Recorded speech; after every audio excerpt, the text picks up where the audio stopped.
Well, I think the federal government can play an important role in education, although I think education funding and education policies primarily reside and should reside at the local and state level. But I think in the case of the federal government, it can balance some of the demands of organized labor.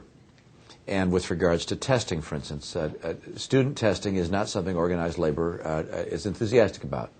But having a federal Department of Education can encourage and promote the testing of kids, and I believe that's one aspect of No Child Left Behind that has a positive effect on education.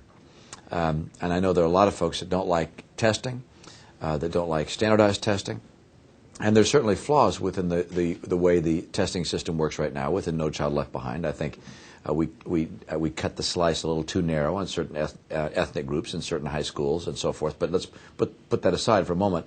I think the key thing is that the Department of Education can look at overall policies that can encourage our kids to be more competitive globally. And I think the fact that our nation has children who are not competitive on a global basis, particularly in math and science, is a real concern.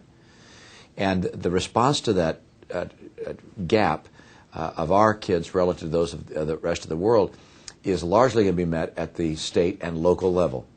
But from time to time, there may well be things the federal government can do to help that would make a real difference. I believe school choice was a big plus for Massachusetts. I believe English immersion in our schools helped the performance of our kids. I believe that performance pay will have the same kind of positive impact. I think we ought to pay our better teachers more money. I proposed a $5,000 bonus for teachers in math and science, a $5,000 bonus for a teacher that can teach AP, $5,000 bonus for teachers who are deemed by their peers to be, and by the principals to be in the top third of their school, all paid for by the state. One of the things, of course, that I attribute to the prior governors as having a big impact on education was our testing program. No Child Left Behind, in some respects, mirrored our own experience, which is we test our kids and we require them to pass a graduation exam to officially graduate from high school in English and math. I added science to that list. Our kids will be tested in science in the future.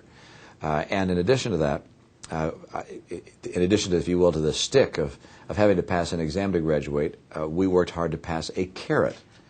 And that is to encourage kids not just to pass the exam, but to do well in the exam. So we instituted something called the Abigail and John Adams Scholarship. The top quarter of the kids in each high school, of those who take the test, the top quarter of those kids are entitled to the scholarship, 4 years tuition free at our state university or state colleges. Now, fees are even more in Massachusetts than tuition, so it's not entirely a free ride, but it is a strong signal that we care very deeply about excellence in school performance.